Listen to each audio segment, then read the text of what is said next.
All right, welcome back, everybody. It's time for another episode of Health Talks with Dr. Trin.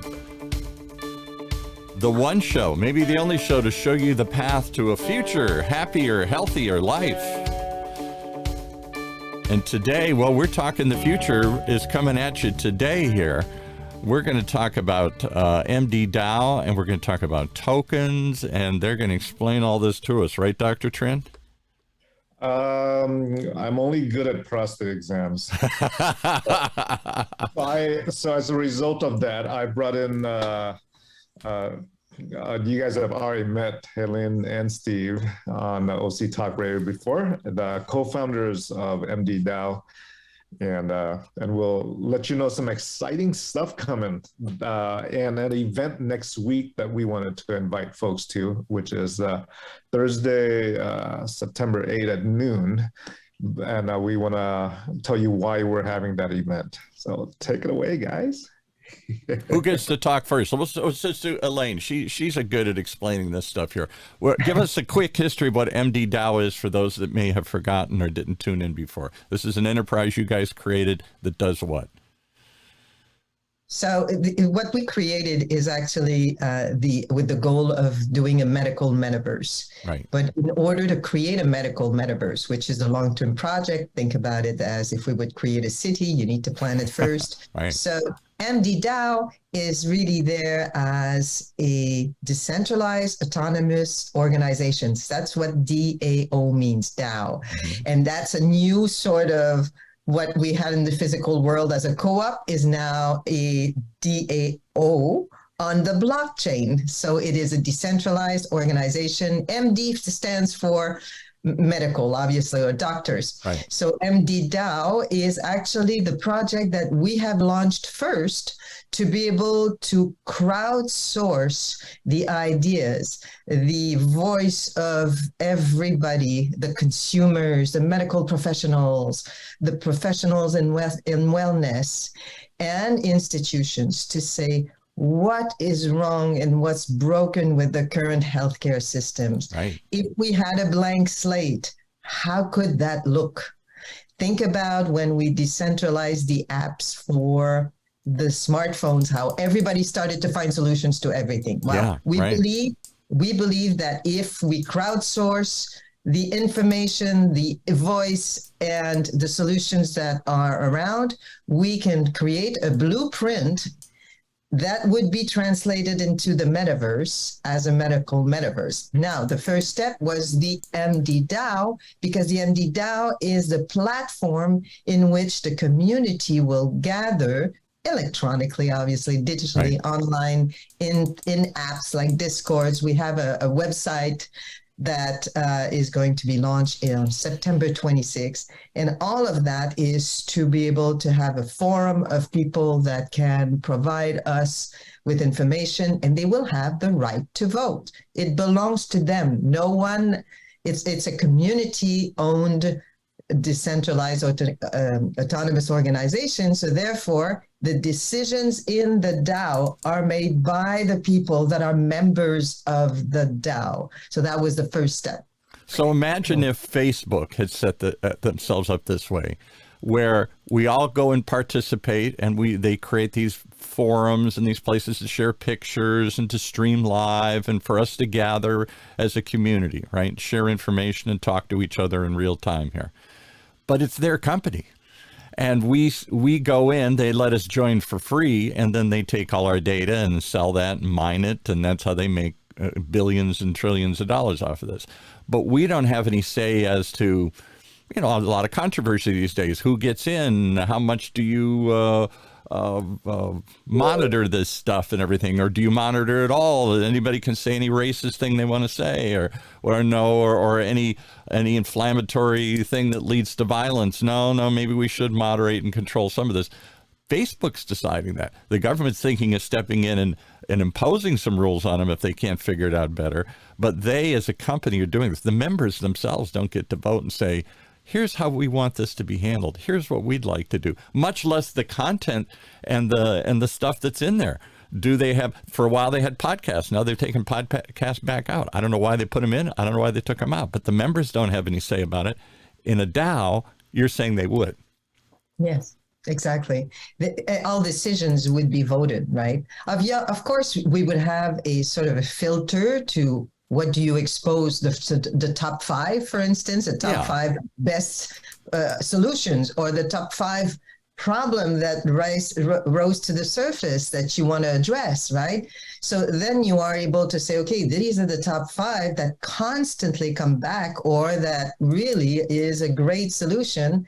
Let's see what the community votes on, and then you have a process of elimination. I think it's the best analogy is a co-op. You know, there is somebody who kind of manages the co-op and determines the process for voting and what we're voting on and stuff. So maybe there's a little bit of a filter, but pretty much the members can bring anything up, and it's controlled by them.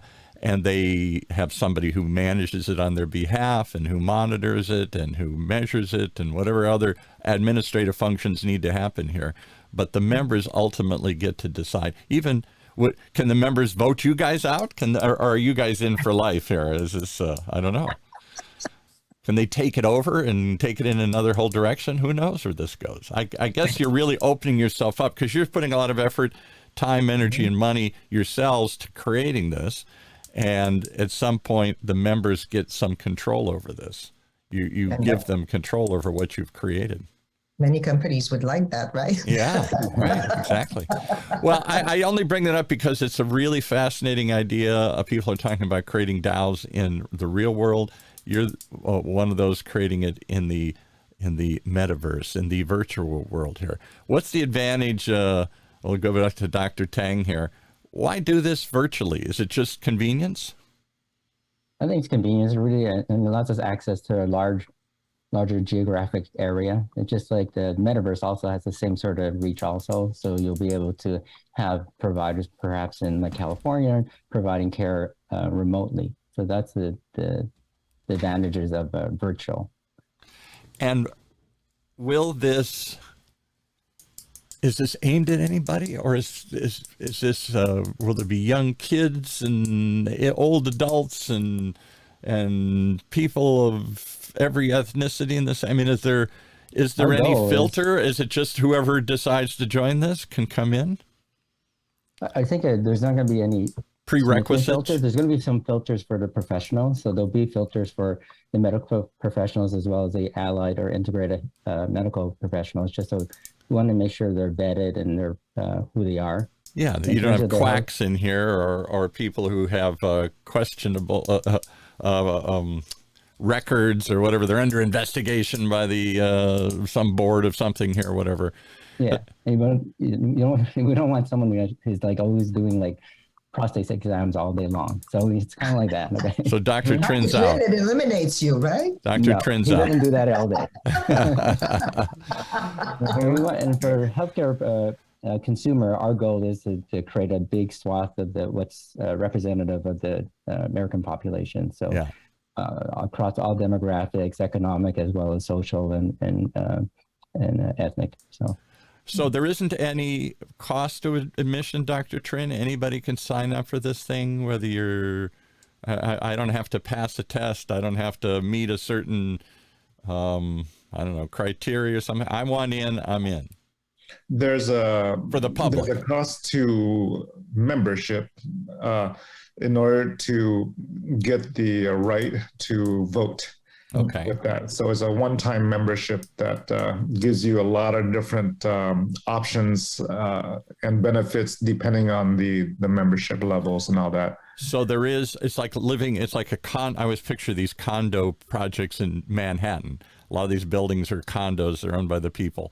So you buy a condo in the building and then you get a vote in this condo association as to what happens with the building. But you got to have a room in the building. You got to buy into the building. Yes. But we have levels, right? For instance, consumers we made it extremely low so that they can have access to it. We even have areas, if certain, if people live in certain postal codes, they would have it for free because we want to make sure that we hear the voice of those that are living in underprivileged areas as well, because they're often the ones that are the most affected by the problems that we have in healthcare. Yes. And then we have the professional medical ones that is more expensive. And we have the wellness as well, which is, I would say, stands in the middle of it. And we also have premium. If someone wants to have a little bit more perks, they can have the premium version of it. But overall, there's 3 categories of membership plus 1 international one. And there's premium versions of these. But basically, there's no limit on whether you have zero income or you make billions. Right. There's room for you into the DAO. So, Dr. Tang, let's talk about that. One of the problems with the current pay-for-service model, many problems we've talked about in this show, but one of them is it doesn't pay to be in rural areas. It doesn't pay to be in poor areas. It doesn't pay to be in third world countries. Medicine is for those who can pay for it, and therefore it's in urban areas, it's in higher income areas. And many, even in this country, for example, I was reading about the number of community hospitals that are closing in rural areas, Montana, Mississippi, someplace, because there's just that model economically doesn't work, and there's nobody willing to underwrite it to do it. So you're seeing hospitals close in kind of things.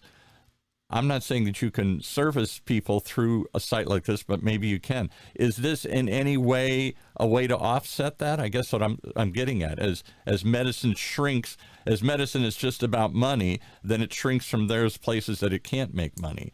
And is this some way at least to give those people a voice?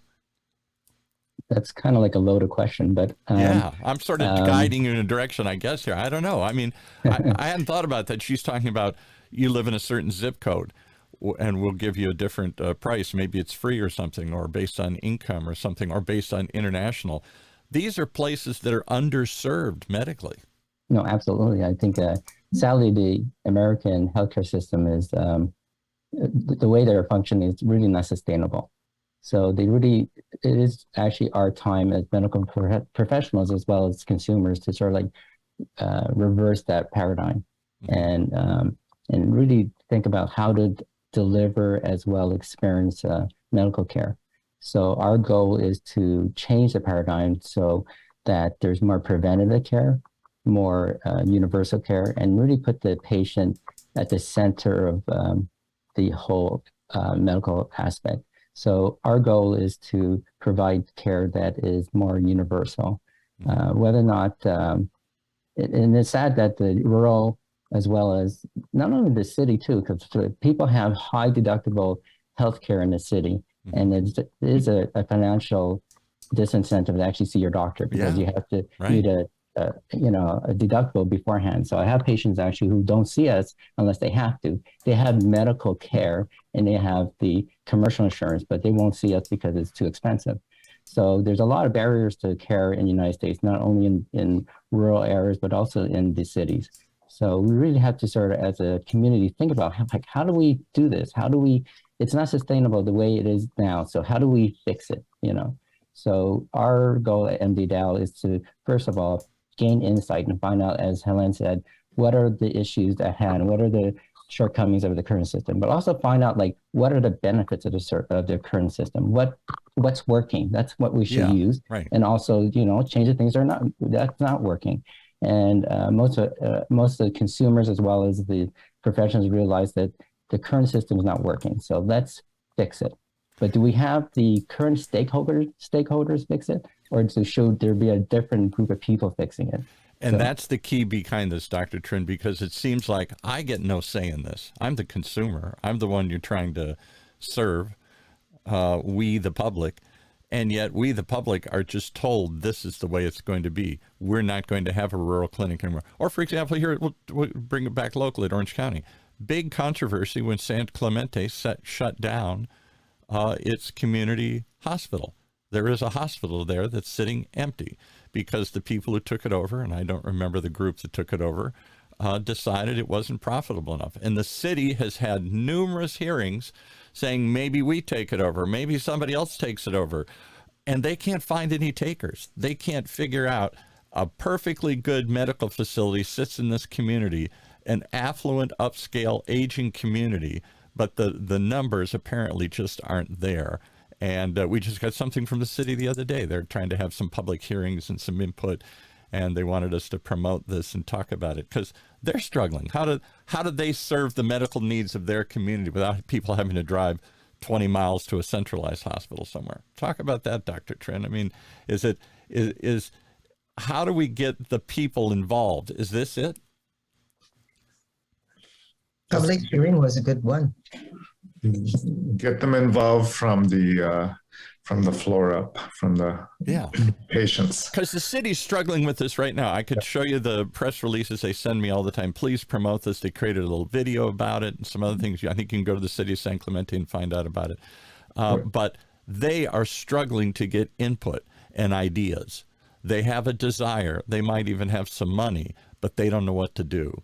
And so instead, they're bringing in high-powered consultants and medical groups, and everybody's crunching the numbers, and they shake their head and said, won't work. And the public's saying, what do you mean it won't work? It worked for so many years. Why can't it work again? There is a disconnect. There is the public is not being, they're having public hearings, but I suspect a handful of people show up, and when they do, they just scream. They don't have any solutions, and they're not being offered any alternatives. So why don't take all the money they're giving to all these high-priced consultants and stakeholders, then maybe incentivize some consumers actually to attend the meeting. Wow. Wouldn't that be something? Pay you to come or to participate in a board or something. Yeah. And give you some perks to actually come and participate and give your opinion. Yeah. We value your opinion. Maybe we should pay you to come to the meeting. Yeah. And talk about that, Dr. Trent. Don't you guys, when you had the Arabian Prince on, the one of the founders of the rap group NWA, he's a participant in this thing somehow. He was all over this idea of gamification.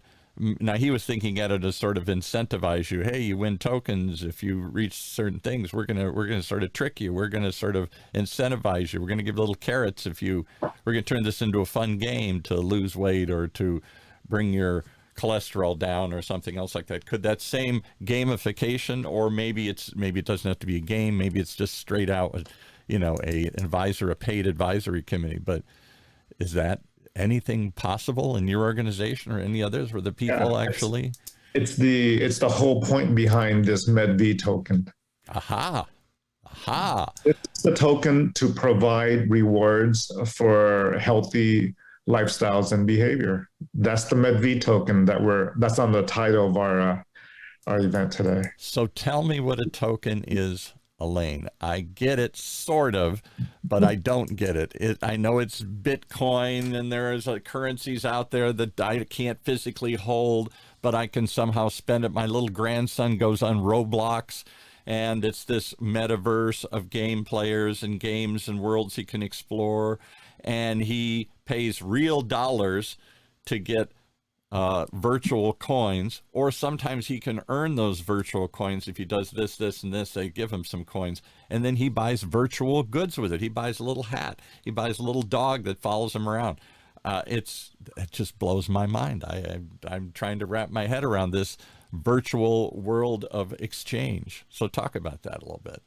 Well, the first thing is that it's unavoidable. I think cryptocurrency is becoming the currency. It's the e-currency is a train that it's not going to stop, right? Yeah. So it's getting accepted more and more and more, and people are getting a little bit more familiar with it, and I think that we will be able to do a lot more education on this. But the idea is you can have a crypto token that ours is called MEDV, and the MEDV token is, think about it like when you have points rewards.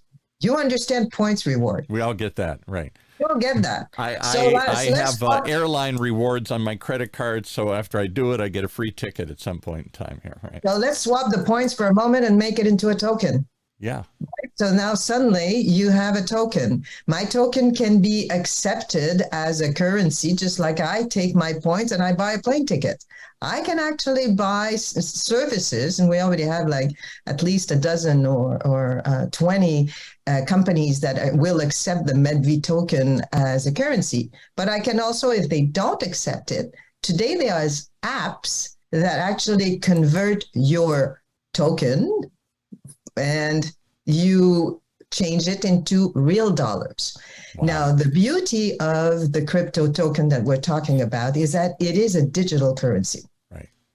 So a digital currency that has utility, meaning we all have those smartphones, we all have those watches, the smartphones, remote patient monitoring of devices, and then we have, information that we can share on internet. Now, the goal of the reward program that was designed by Stephen here is to really incentivize people to have preventive activities for their own good, their own health. And they can earn tokens. Think about it now, back to the points. They can earn tokens for good behaviors. You walk your 10,000 steps a day, ching ching, the tokens, you get rewarded. Right. You follow what the doctors have said. Your blood sugar is pretty stable. You're this, everything that you do, and Stephen's going to talk more about this in a moment, but everything that you do then can make you earn rewards. Now, those rewards can be used eventually when we are completed with the metaverse into the services of the metaverse, can be used tomorrow to the partners, the vendors that said, yes, I will accept your MEDV token, and can be also exchanged like a currency that would be exchanged on the market. So it has a lot of possibilities, utilities, and convertibilities. Does that make sense? Was that clear? I think it does. So I think that's part of the problem that trips me up and many people my age up. You've now created a new term. I understood money.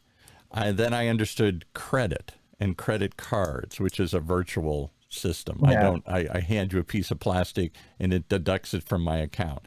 And then I understood points and reward systems where I earned something, and it was kind of virtual. I never saw it. It sat out there and I could see it accumulating, and then I could turn that into something tangible at some point in time. A trip, a toaster, a something here, a movie pass or whatever here.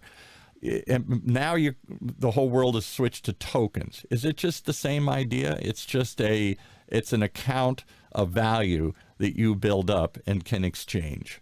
Yes, it's a wallet, and Dr. Trin is really good at explaining that. Okay, go on the spot. Token. Why we call it a token, and I'm like, what the hell am I going to do with? Sorry, what the hell am I going to do with the token? I'll say hell again. Oh yeah. Would you like to see what the token looks like? Yeah. Hold on. Let me look for it here. Let me ask you a question also before he pops that up. But when you have those rewards for your credit card, did it change your behavior a little bit?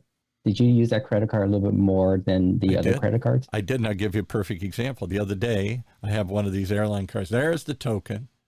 There it is. That's what it looks like on the phone. There it is. Yes, it is. Yep. You can almost touch it like it has value here. Right. It looks like a coin, so I can perceive it. It doesn't look like broccoli or a rabbit or something. It looks like coins. No. Yeah, right. Yes. Yes. All right. So your question is, did it change it?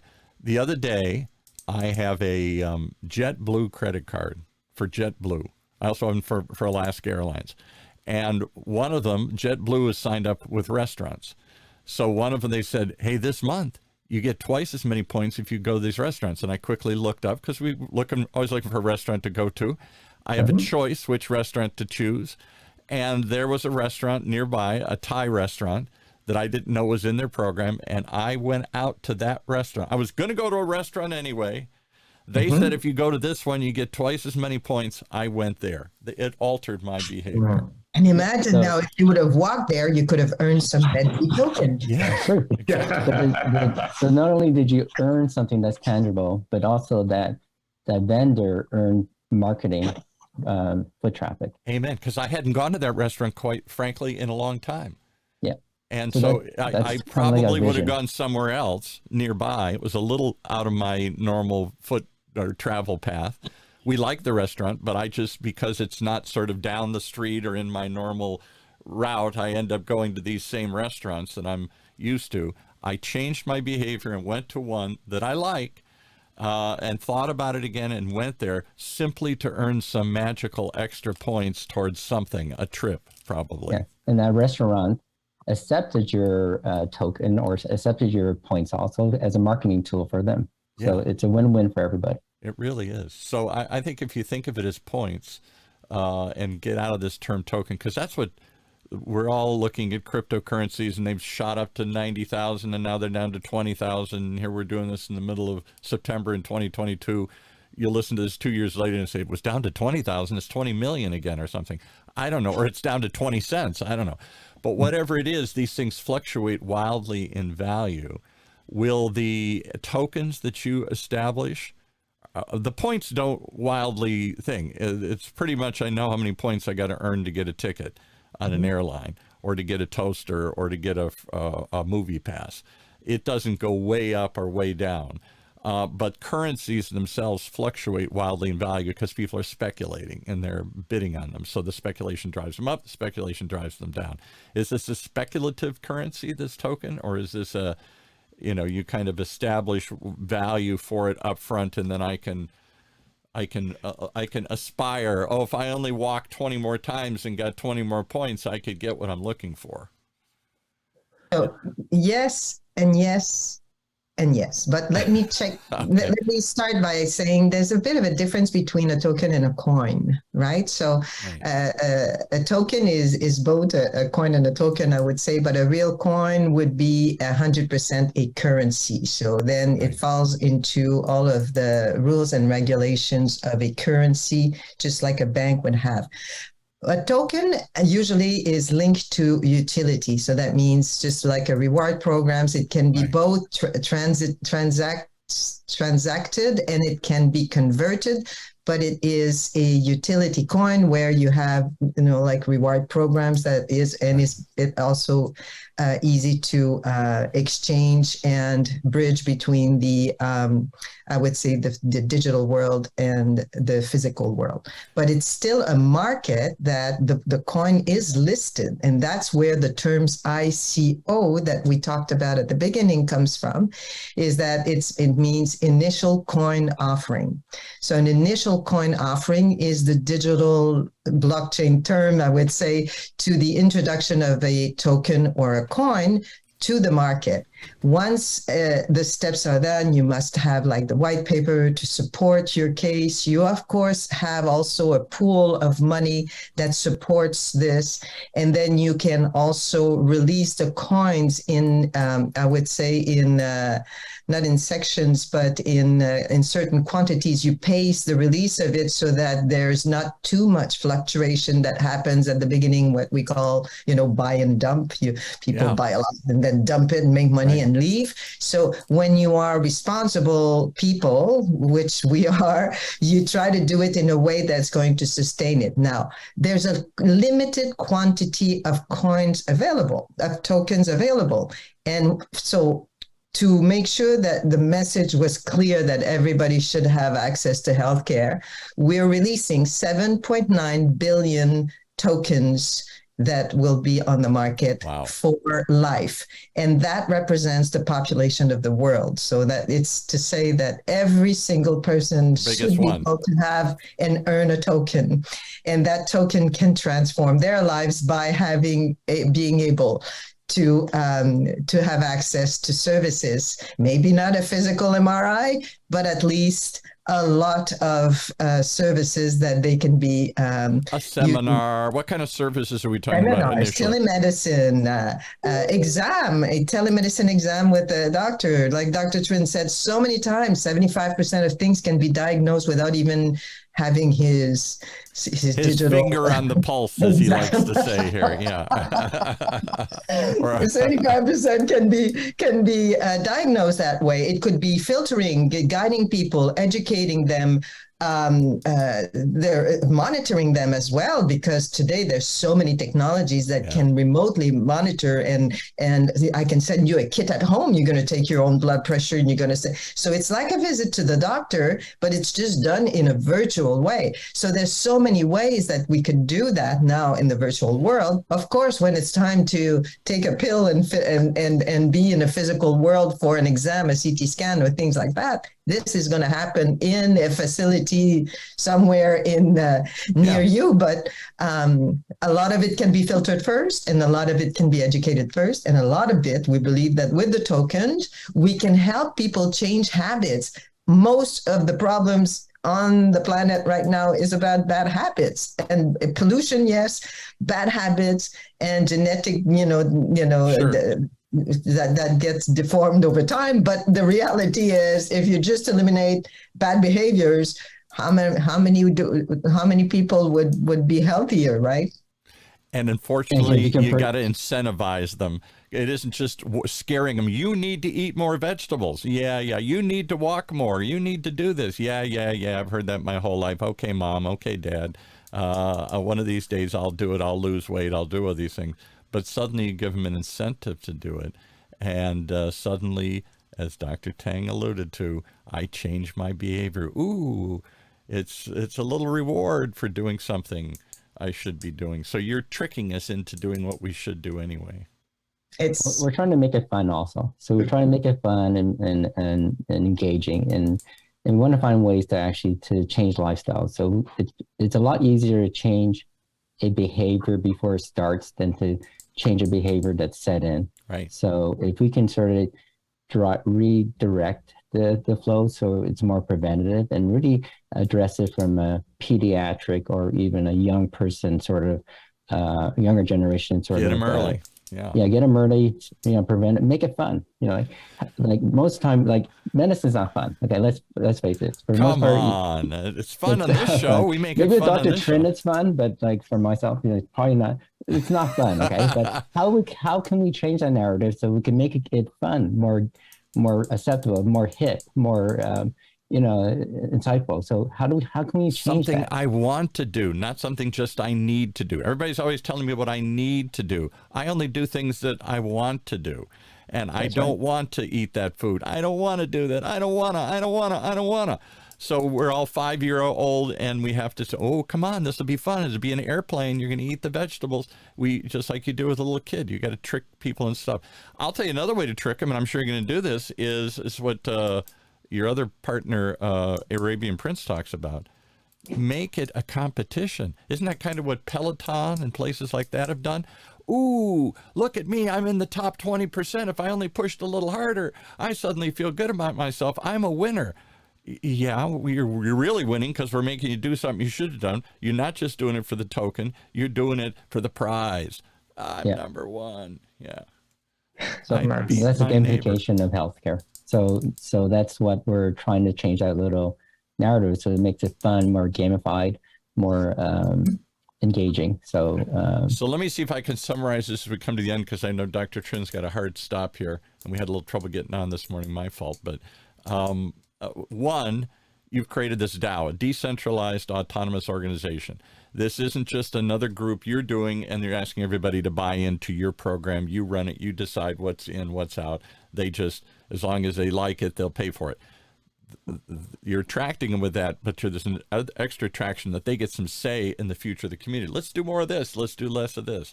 Let's do more gamification. Let's do less gamification. Let's do more this kind of education. Let's do more of this kind of interaction or services. They get some say in where this whole thing goes. So that's an appealing part. And then the second thing is, if you join this organization and buy into the building and become part of the co-op, you get some rewards and benefits out of it, not just the access to these people, but some access to build up some points that you can redeem for services. And you get this coin. It's more than a reward. It has some sort of intrinsic value over time, not a tangible value, but maybe something you can turn into real cash. Take this coin and turn it into, did I get that correct, Elaine? You get a say, you get some incentives, and you get access to some sort of digital currency that maybe can exist outside of the platform.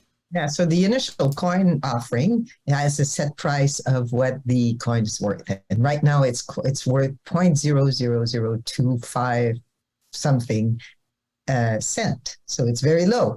So people that buy into on September 8th, people that go into and buy into the coin, well, after that, it's the market, right? So it's the market that will decide on, is it valuable? So then the currency or the token, it just goes up in its value. So your little $100 can suddenly grow. Now I can have Bitcoin way more services. Yeah, Ethereum or all these others of Bitcoin, they are a currency, and then people speculate on that as more and more people want, because there's a limit. That's the power of Bitcoin. The government can, the dollars, they can change it tomorrow. They have changed it because they just print more. Yeah. Or they release more through credit and through other sorts of things. They artificially flood the market through deficit spending. We're just going to go buy a bunch of stuff, even though we don't have the money for it. And therefore the government's giving you an IOU that everybody translates. And we artificially put money in, but a Bitcoin, the bit world, as I understand it, here's the stock we're offering, and there ain't no more. Now we can split it, we can do other things over time, but we ain't minting any more of that money. That's all there is. So it's a limited tangible value that as demand goes up for that currency, whoever's holding it can then trade it speculatively. It's worth something, it goes up. And sorry, Steve, go ahead. Oh, it's okay. I was going to say that our coin is deflationary as well. So every time there's a buy sell portion of that, those tokens are going to be burned, gone away. And then the difference between, in my opinion, I understand what you're saying about like the fluctuation of the tokens and everything like that. Right. But I think really the key difference between our token and say another token is that there's some real life utility. Yes. And then our target market is not just like a small little portion of population that does some sort of tech thing, but it's actually it's basically the whole population. Right. And the value added proposition for our project is that we have Dr. Trin, we have Helen, we have Arabian Prince, and then we have all this big, huge, robust panel of advisors from all different walks of industry, from entertainment to crypto to medicine, and they're guiding us. They're creating these opportunities for innovation, for incredible ideas to sort of flourish in our ecosystem. So, there's a there with Ethereum and Bitcoin. There is no there. It's a speculative currency that people has a limited quantity, and it goes up or down. And there's a limited number of places that will accept that. And I don't think people are even using it for transactions. They're just using it for speculation right now. Yeah. But the theory was supposed to be, it was a digital currency wasn't just supposed to be a speculative, there's only so much of it and everybody wants it and it goes up or down in value depending. It was eventually supposed to be a currency, and maybe will be it someday, that you actually go to a hotel or something and you, instead of giving them your credit card or a tangible dollar, you buy it in Bitcoins or something here. Your coin has some tangible marketplace where you can purchase stuff for it that will be baked into this. It's your coin that's spendable in your universe, right? Yeah. And it's growing. And then imagine like the healthcare, and it's also scalable. So like different healthcare organizations can then assign different values to the token. So they say maybe for a well visit, you get 10 tokens, okay? But the marketplace will dictate that also. So if the token kind of rises, then maybe that 10 token now worth like 10 cents might be worth more in the future, or might be worth less. That's kind of like how that goes. So there is the potential for this for it to be a currency that fluctuates in value, that goes up or down. But there is, regardless of that, it is like a reward program. You earn tokens and you can redeem it for services, and that's pretty stable. And they're always adding new services and new things to it, new programs. And maybe it's also a game where it's like fun, and I win points and I beat people and I'm the champion for today. I walked more than anybody else in my neighborhood did. This is mind-blowing. You're incentivizing people by giving them a say in what you're doing. You're incentivizing them in giving them a coin. You're incentivizing them in giving them a reward program. You're incentivizing and maybe turning it into a game. It's all, any and all of that. It's amazing. When is the launch? And then we'll let you go. I know Dr. Trin had to already go. When's the launch? So it is September 8th, and it's going to be both physical and virtual. So we're packing up September 8th quite a lot because, in the last, in June, we did the virtual health and technology summit when we had a lot of medical, speakers and crypto speakers. Now we're going to do that event again live in LA. And we're going to also team up with 247 Health Club, which is at 2995 Glendale Boulevard in Los Angeles.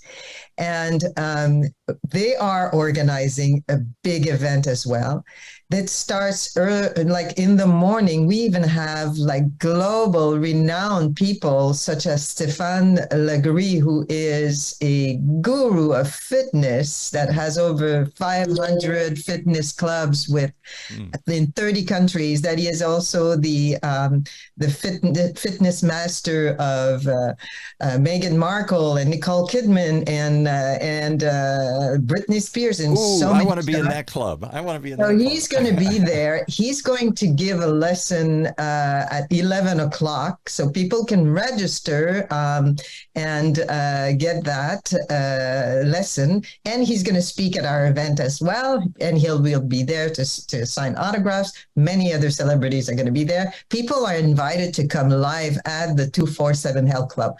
But we are, and we have some of our really renowned advisors, business advisors, medical advisors, all of that will all be together over there.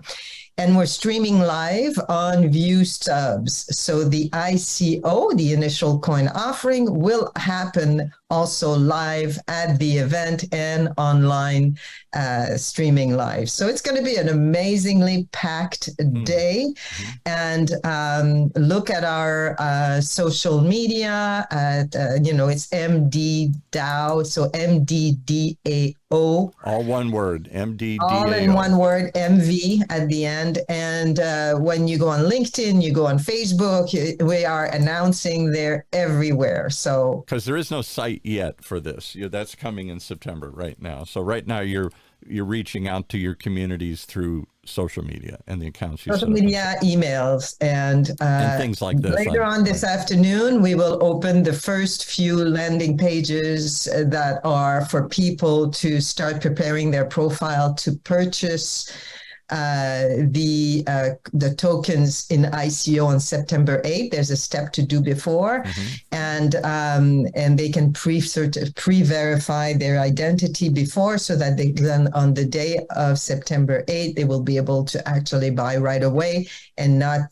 get into the crowded time where everybody's going to want to. And pre-ICO, so the good news is the pre-ICO meanings you always have like this initial pre-ICO that is just like for a pre-IPO for a stock offering. Right, exactly. This is the same.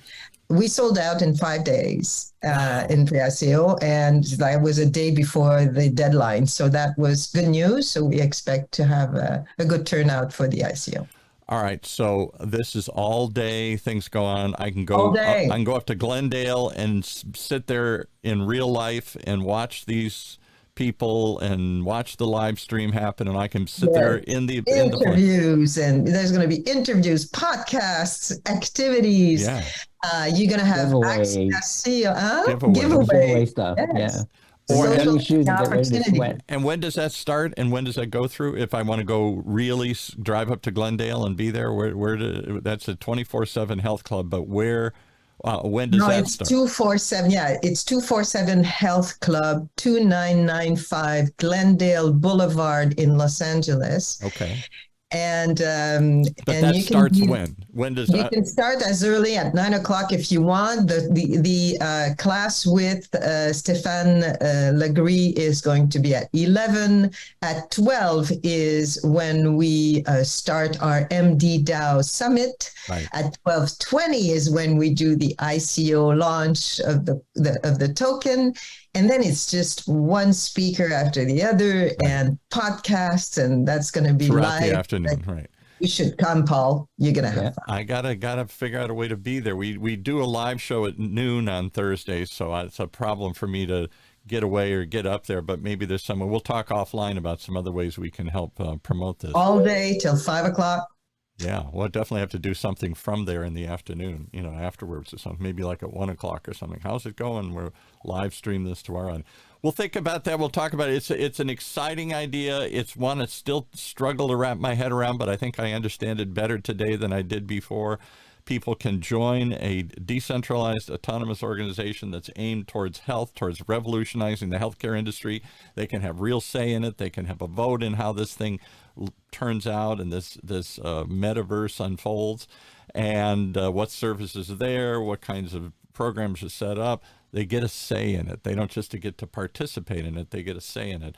And along the way, they can earn tokens, which have some intrinsic value in the community for tangible services and things, or it's also perhaps a currency that has some speculative rise over time if the demand is there, because there's only so many of these things that are going to be made or sold. So get your tokens early, join the community today, and join them next Thursday, September 8th, in person or online, for the launch of what could be a really, really revolutionary approach to medicine. You've always complained you didn't have anything to say about it. Now you do. Don't complain. Join. Do something. Yeah. And find out more. Thank you so much for coming on here. MDDAO.com. All right. Thanks so much. We'll talk more, and I'm sure we'll have some connection with you on Thursday, next Thursday. All right. That's going to wrap it up, folks. I think there's only so much of this we can wrap our heads around in one day. There's a lot here to break down. But if it intrigued you, go find out more. MDDAO, MDDAO. And find out what they're doing to launch this whole thing next Thursday, September 8th. In person, online, you can be there. MDDAO. From all of us here at OC Talk Radio, streaming live from our studios at the University of California, Irvine's Beale Applied Innovation Center, I'm Paul Roberts, saying stay tuned for more.